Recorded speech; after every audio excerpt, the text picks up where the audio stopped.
the light that I have now, as a white woman who leads a Black-led sport and celebrated here, I want to show a light on Black women. They don't get the media coverage that they deserve.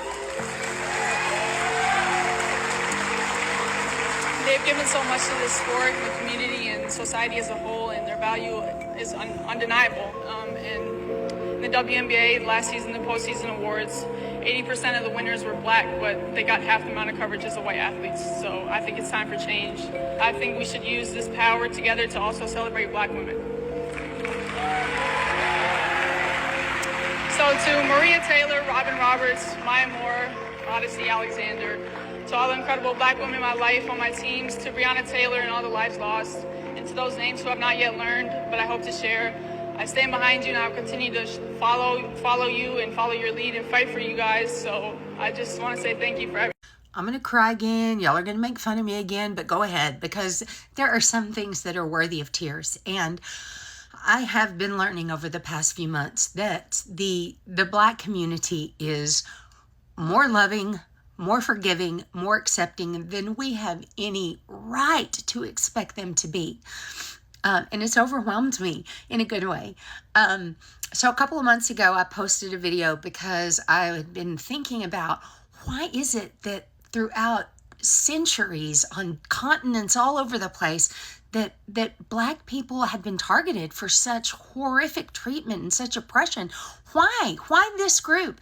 And the more I thought about it, I'm like, there's something special. They have to, there's something special. Do you have some magic or some power? And I posted that as a question.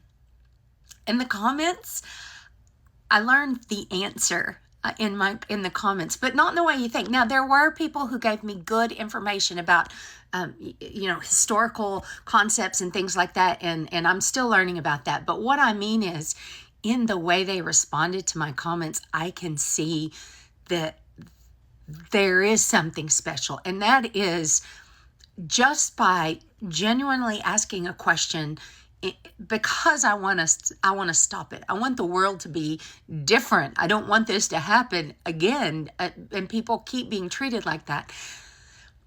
The vast majority of the Black people who commented on my video were so like, we love you, sis. Here's what you need to know. Or, just for asking the question, we love you and we accept you. And I'm like, I got mad at somebody at the HEB for cutting in front of line of me. And you can forgive, a whole race of people when we come to you and say, we're sorry and we want to learn. That level of love and acceptance and forgiveness is really jaw-dropping to me. And that shows me a bit of what I was asking. Yes, there are other gifts and talents and historically things that set the Black race apart. But I saw in my comments how kind, how loving, almost to a degree that I can't even fathom. And I go back and read those comments a lot. And I want to just thank everybody who took the time to speak to me. A couple of you were like, why are you so nervous in this video? I was nervous because these are conversations that I want to have, but I'm not sure I know how to start them or have them without being offensive, because I know there are all kinds of things. I am just learning the roots of certain words that I say, that I grew up saying, that I had no idea were racist. And so I'm a little bit terrified, because I want to learn. I want you guys to adopt me. It's what I want, but I want to learn. And I'm afraid that I don't even have the right words to start the learning. But, and some of that in my video was sadness and shame that I knew racism was real. I've worked in the criminal justice system and I have seen it firsthand. But I missed so much until I started raising biracial children. And I'm ashamed that it took it being personal to me before I realized how deep the racism ran. So to all of you who took the time to comment, and those of you who have been so kind, and to the few of you that said, we don't trust you and we're not giving you our secrets, I respect you too. I wouldn't trust me if I were if I were you. That's why the majority of people who are so free to say, "Come on in, sis, we got you." It has meant more to me than I can say. Thank you. Go love your neighbor. Y'all know I grew up in the South, and I spent a lot of time in Memphis, and we bought a old farmhouse on the outskirts of Memphis, and I decided to open a coffee shop in that little town. And let me tell you, this might be a few-parter, I don't know. So the town where we moved to is about 800 people, and of that, the population was 85% black. I never thought it was an issue. In fact, I enjoyed it. I enjoyed living in a town like that. So I decided I was going to open a coffee shop on the little town square. And it was right next to a black barber shop. And across the street, there was a tattoo shop that was also a black shop. So I opened my coffee shop, and the first thing I did when coming into that neighborhood was I went to all the shops around me, and I brought them cookies and cinnamon rolls and things I was going to be baking at my... I know, it's funny. Baking at my cafe. So I remember going to the barbershop for the first time, and they looked at me like I had 3 heads. And I said, hey, y'all, I had been in California for 20 years, 30 years at this time. So I came back, I'm like, I'm from California. I'm opening this coffee shop here. Here are some of my baked goods. And we became friends, really good friends, to where I was hosting, like NAACP book signings in my coffee shop. My staff was entirely mixed. There was every person there that worked. It was always the white people who came into my business and asked me, is this a white or a black business? Now, having lived in California for 20 years and having not spent so much time in that part of the South, I didn't understand. So I didn't understand that they were labeling me because I was friendly to the black businesses. I ended up with a brick through my window. I ended up being threatened with a cross burning on my lawn. I had a cop threaten to shoot me because I was a race traitor. They even called me a carpetbagger. So anyways, the business did not work out financially, feasibly. The community was not supporting it. So years go by, I closed the coffee shop, and there is a racist incident at my daughter's school. These boys were threatening over group chat to lynch a black boy because he was dating a little white girl. So at their school, their principal made the white boys write a 10-page essay because they were baseball players and they were from a good family. So it sparked a sit-in. It sparked a protest. Now, when my daughter called me and said, Mom, we're going to participate in the sit-in, I rushed down there with pizzas and food and water and was ready to sit there and make sure these kids had what they need. Now, tell me, y'all, when I got there, why was I the only white mom there? I was the only white person. Me and my daughter were the only white people there. I've never been so embarrassed, and I actually got on the news. I opened my big mouth and yelled about how ashamed I was that I was the only white person there and that all parents should be coming out for this. The white community did not like that. That's when I got the threaten the cross burning on my lawn. But after that protest, after we had been supporting the kids and talking on the news and talking to BuzzFeed and talking all this stuff, there was a gathering at the black church after the protest. Now, by this time my husband had come down because I told him, like, hey, we need more white people here. And there was another white friend of mine who actually, she was there from the beginning, Hayden.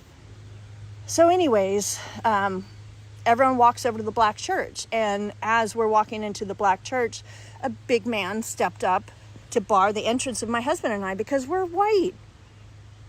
And Mookie, my friend from the barbershop, came out and said, nah, they one of us. And so we came in and we heard the plans, and we were helping implement the plans as far where to go from here.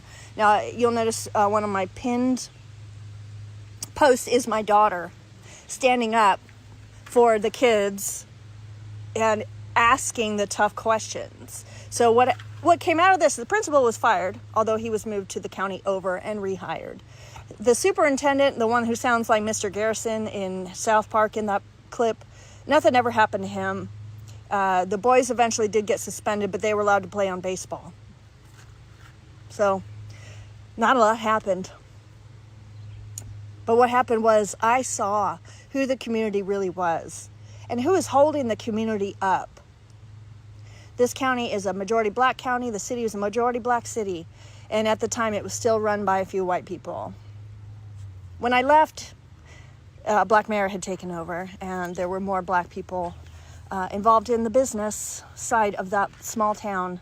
But what I know is that once Mookie opened that door and said, nah, they one of us, I knew I was. And so this movement doesn't surprise me as much as it surprises other black people, just because where I come from, where my family from, who was my family in that town as a carpetbagger who came from California, who was not accepted by the white people because I was not from there. The black community accepted me. All my tattoos are done by a black artist. And I don't know what my point to this is, just that I wanted to talk about it. It's hard to talk about in white circles because they look at me like I'm crazy. And they're like, what were you doing?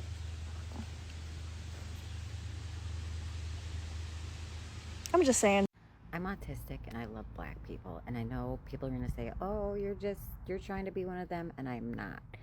But growing up in a white home around white people and mostly white classmates, I was never allowed to say what I thought. My emotions had to be muted, and it was like there was a part of me that I was not allowed to express at all times.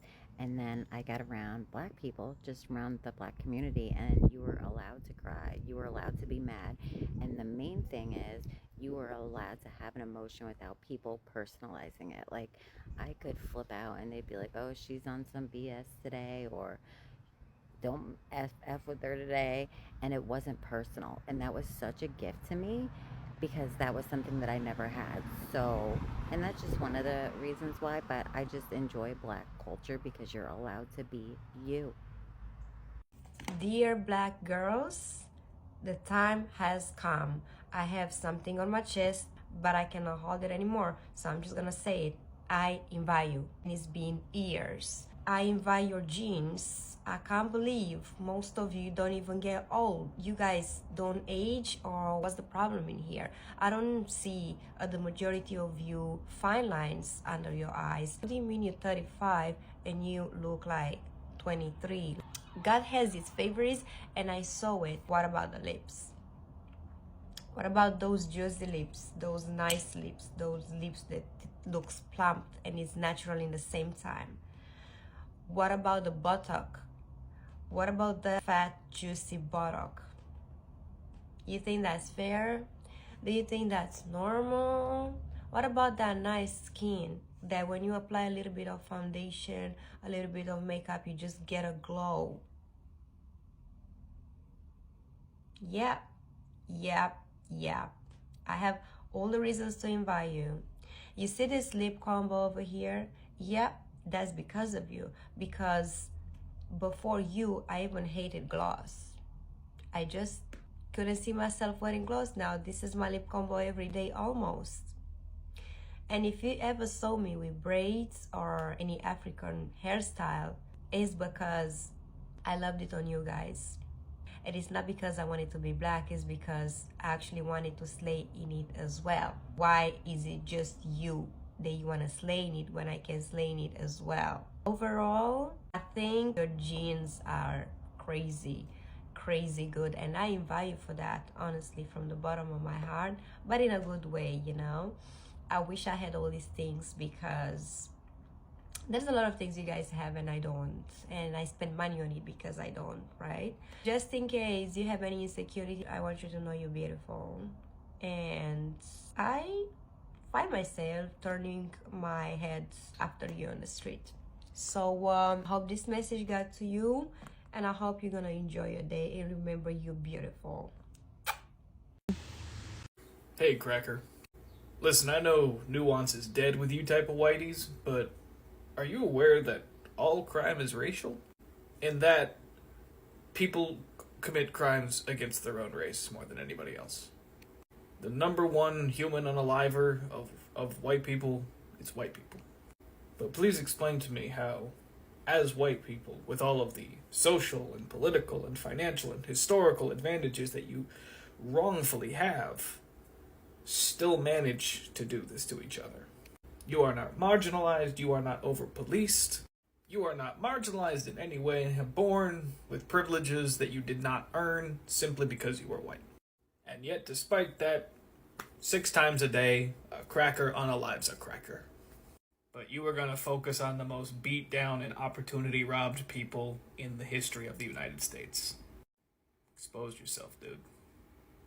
Black folks are some of the most empathetic people I've ever met. This year, there was this whole thing that popped off on a corner of TikTok where a group of black folks decided that gingers, redheads, were an honorary member of the black community. It sparked this beautiful exchange of the deepest empathy I've ever heard expressed ever for the redhead experience that most people don't really think about or care about. Redheads tend to get really bullied for no reason by other white people. It's some kind of branch off of this racist, colorist, I'm gonna judge you and treat you differently based on your aesthetic and not based on your personality or your merit. It's part of this just like desire for violence sake and having a hierarchy, and you're lower on the totem pole just cause. And maybe secretly it's because people are like, that's kind of cool, but I don't have that and I'm jealous, so let me just make it a bad thing. Just like how many people who are pretty racist also consume sports and music and all sorts of things that are created by black folks. They secretly love and admire it while also feeling threatened by it because they know they can't be it. But my experience interfacing in the black community is truly this concept of do unto others as you would want done unto you. Love your neighbor as yourself. The love I have received and felt from the black community is like nothing I've ever felt in my entire life. When I've matched that energy, when I've met them on that level of empathy and connection and respect, it gets deeper.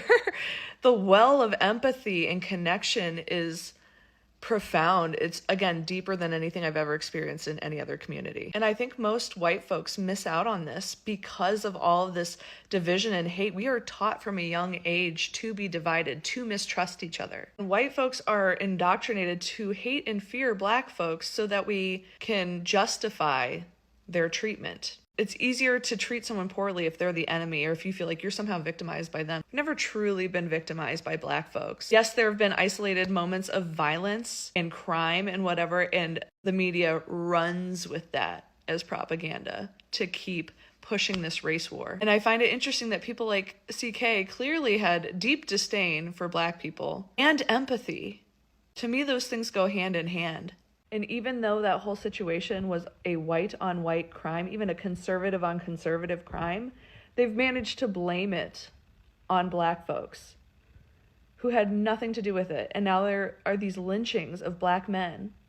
They're blamed for things they are not involved in at all. And this has been the story of America. Every toxic family needs a scapegoat, that black sheep, oftentimes that spiritually awake person that sees what's not right and what's not just and points it out, or is doing all this emotional labor and physical labor trying to keep the peace and make things work. It's exhausting. And at a certain point, they know they gotta just get me out of this family and let me go do my own thing and create boundaries because all y'all do is hurt me.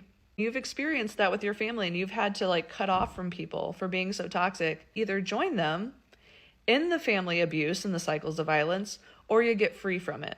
You get really choosy about who you allow in and who's in your circle to keep yourself safe. That's why everyone's not invited to the cookout. We're not inviting backstabbers into our homes. All people who are burned learn over time to be selective with where you put your energy. You learn to notice exploitation and manipulation and people who are not on your side. This is true if you identify as an empath, regardless of what race you are. If you've experienced narcissistic abuse, once you wake up to it and you learn to set boundaries and you learn to sniff it and spot it a mile away, you start moving differently, don't you? You're still that same loving person that you've always been. That is still your core essence. But you're not giving that to just everyone necessarily, especially if they're giving off a red flag vibe. So when I hear in white circles, people say, I don't know, every time I've interacted with Black people, they're rude.